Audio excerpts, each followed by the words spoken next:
Kung wala ko ay buwan na talaga kahit Tapos kami ba sa gagawin?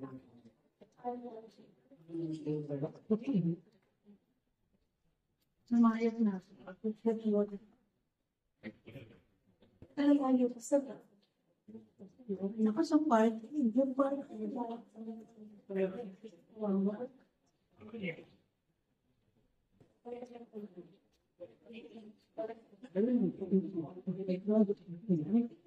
ito?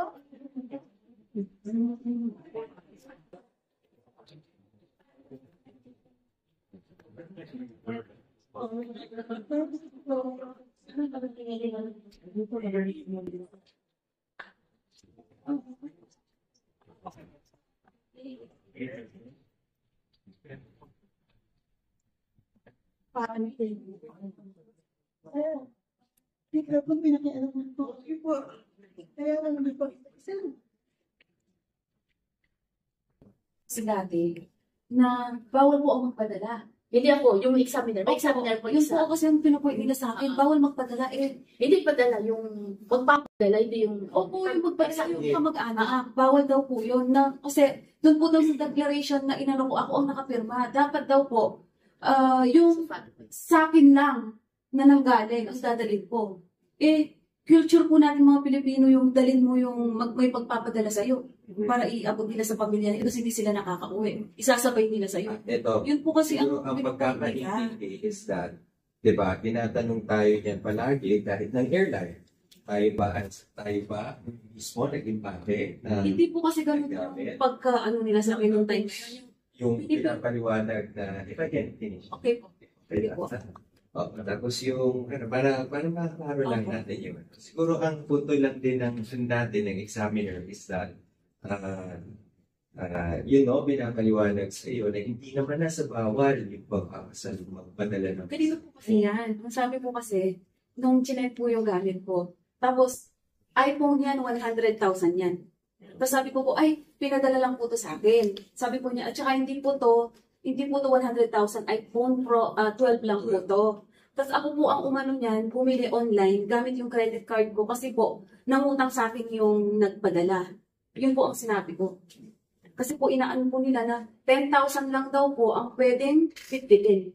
Na 10,000 pesos lang na sa pagkakaalam po, hindi po ganun. Kasi ilang beses na Ito po. kasi kayo hindi nagkaintindihan. Opo, yun po Sa paano? lumabas na. Kasi, nakita mo yung declaration form, di ba nakalagay doon na OFW or tourist, anong purpose na travel natin, vacation. So actually, naging mabait na si Customs na hindi na natin streaming ko. Kasi penalty kasi yun sa pagpahiwan. Ang intindi niya kasi, kasi doon, intindi niya kasi, vacation. Kasi kung magbabakasyon po ako, ano po ang, ano nga ba ang dapat yan? Kasi ano po ang dapat kong ilagay? Kasi magbabakasyon po ako. Halimbawa, you are an overseas foreign worker, as you claim to be, di ba? Yun po ang inyong sinabi sa inyong post na communicate ninyo. Siyempre, pagbabasihan naman ng ating mga officers, yung nasa dokumento. This is Ano po bang documents ang sinasabi nila? Ano? declaration form audit. Yung travel pass? No. Ay, kasi po ganito po yan. Hindi ko pa po na ibibigay yung wala pa po silang alam tungkol sa dineclare ko. Kasi po, ang ginagawa po nila, pagkabigay po nila nung pinil up, labas na po agad yung hindi na po nila babasahin. Kasi nakaganyan yan eh. Nung pagkabigay ko pong ganyan sa kanila, araw na ako agad. Alam na po nila yung laman ng ko. So, paano pong declaration ang sasabihin ko doon? Paano po nila sasabihin, hindi ko dineclare? Hindi pa naman po nila nababasa yung kakabigay ko pa lang eh. Sapat dito, sapat dito. Doon na, wala.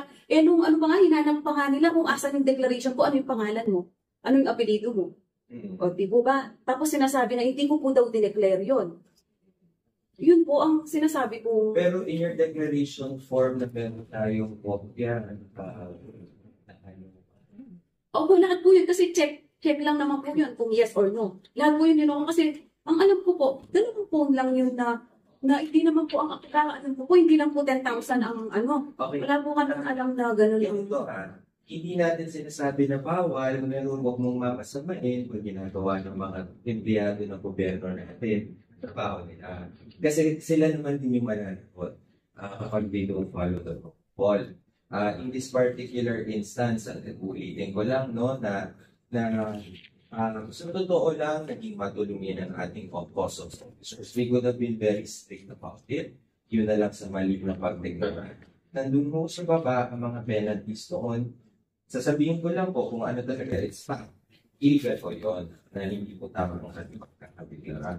Intindihan natin na there are situations na siguro sa pagkakamadali, nakalimutan. There are honest Dito siya nalito eh.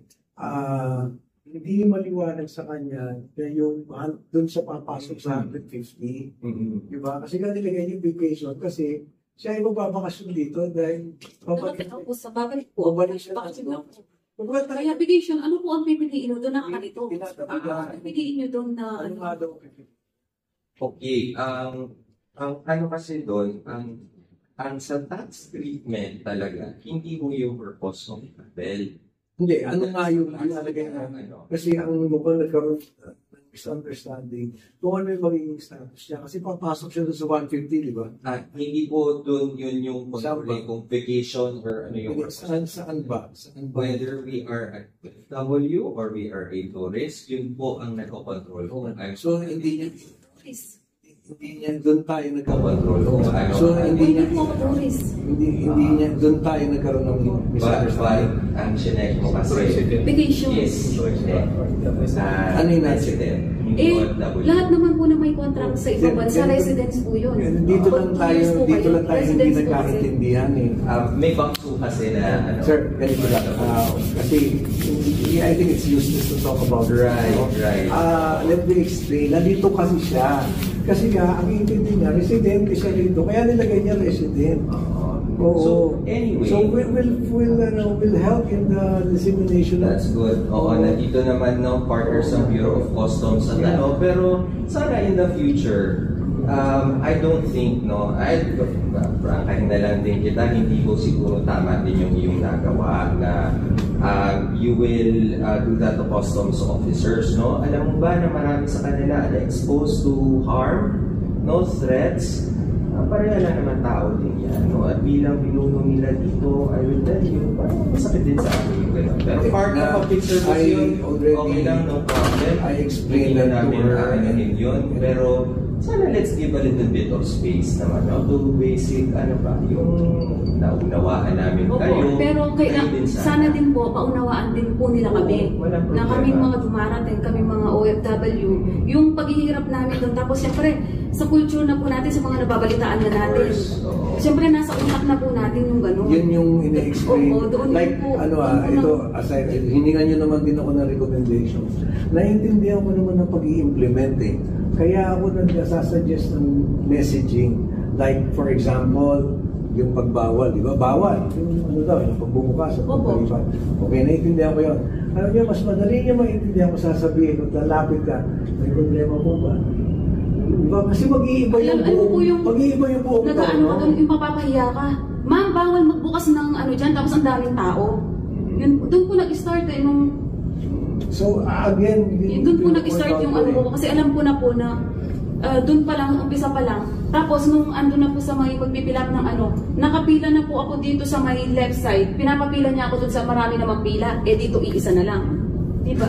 Ganun po yung inano niya eh. Sabi niya, ma'am, pila ka doon. Kaya alam ko pong tinatarget na nila ako eh. Kasi Actually, yeah, ganun po let's yung nangyari. correct that, no? Kasi 5 ang ating passengers na, ano nun, no issue, no complaints, nothing, naiintindihan ng pasahero. Same protocols naman na sinusunod natin.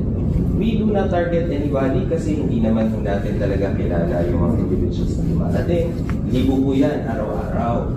At sa dami rin po ng pasahero na pinaprocess natin ang kanilang clearance sa customs, wala naman pong nagiging problema. So, ano pong bang benepisyo sa atin kung mag-single out tayo? As I've said, it's just the messaging. It's just the messaging. Kung paano, I understand where you're coming from. I also understand where she's coming from. Doon sa messaging lang kayo hindi nagkaintindihan. Diba? Kagaya nun, kung alam ko yung bawal, pero kung paano mo siya sasabihin, will spell a lot of difference. Kunyari, ako lang gagawin ko, anong problema, ano hinahanap ko? It will deliver the same message, pero walang magiging tensyon. Kasi iba na sa kanila, pagka nasabihin, bawal yan. Ano to eh, ang haba na ng kanyang hugot doon. Kasi ang hugot yan, pupunta na yan kung saan siya nanggaling na bansa. Kasi nga, marami silang dinadanas na gano'n doon. So, ang kanyang pinagagaling, bakit ginaganon din ako dito sa bansa ko? Now, I know hindi nyo sinasadya. Kaya lang kasi, that's why I'm telling you, I understand their language and I also understand where you're coming from. Now, kaya naman ako nag-aalay sa inyo ng ganitong paliwanag para, kasi nga, it will always happen. And me personally, we don't want that. So, yun lang. Kaya naman, ang pakay natin ngayon, hindi na to busisiin. As we promise, we will help doon sa pagpapaliwanag. Itong nangyari rito, ang mas mabuti, magkasundo na lang, we will help pagdating doon sa... Ako naman, ang ina-appeal ko rin, let's discover, there's myriad ways to deliver instructions. Noted. Thank you very much. Maraming salamat. Parang All of this is noted. Thank you. Okay? Maraming salamat. Thank you. Sige, maraming salamat din. Alam mo, marami pa kayong gagawin. Thank you, sir. Actually, was not able to do any work today. Okay, sige. Thank you.